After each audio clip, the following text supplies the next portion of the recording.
I have what I think is a pretty reasonable critique of your coconut analogy. Do you stand pretty strictly by it, or do you really care that much about it, or anything like that before I go into it? I think it's mostly just a good way of illustrating the difference between positive and negative freedom and the implicit nature of coercion. There are like caveats that you could add to the scenario to try to account for real world variables, but I think the fundamental logic is pretty sound, yeah. So what I would probably say is I don't think it demonstrates necessarily what you think it demonstrates.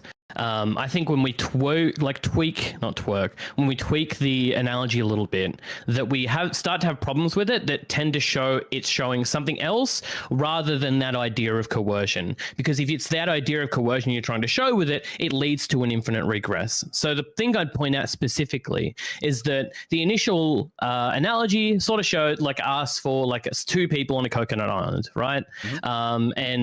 And these two people have that interaction. So I'll just spell it out really quickly. I'm sure your chat knows, but there might be people in the voice chat who don't know. It's two people crash on a desert island. One wakes up before the other. One collects all the coconuts, and the other one is needs food. There's no fish around, and he's just an inept piece of shit who can't forage for some reason.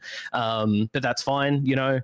So he asks the guy, "Hey, can I have a couple of coconuts?" And he's like, "Yeah, you can have a couple of coconuts if you suck my dick." Mm-hmm.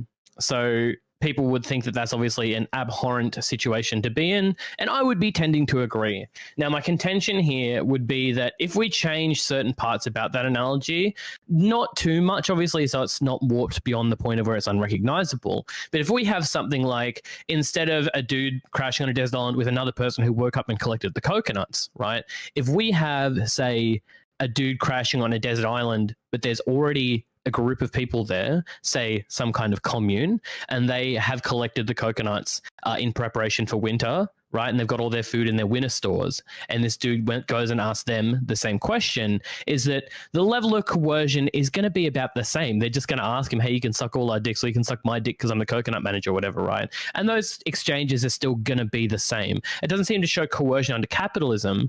When you tweak it a little bit further, if you say there are multiple actors on the island, be those multiple communes or multiple individuals, then you have the power to bargain, and that changes significantly. Because you have the power to bargain. Well, I want to point out something.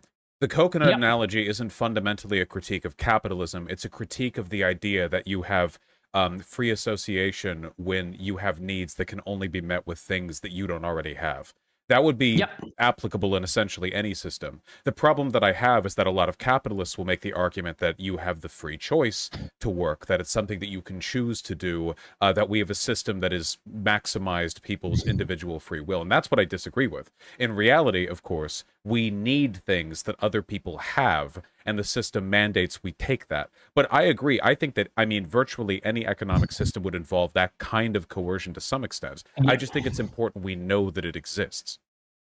So specifically, the thing I'd be pointing to is that the thing that adjusts that coercion, because it's realistically what I'm trying to show here is the monopoly that's the problem, whether that be a duopoly, an oligopoly, or any of these other things, right? That people like hoarding the resources and having like a collective, like the only ownership of those resources is the problem there, right?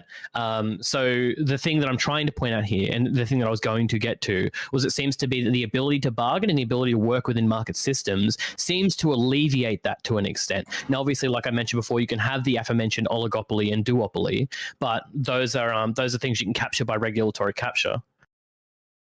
Well, sure. The only thing which I'm attempting to illustrate really is the fact that we aren't really given free choice when it comes to our need to participate in these systems. That's it. I agree that there are caveats that could be added to mitigate that, but that doesn't break the analogy. It only complicates it.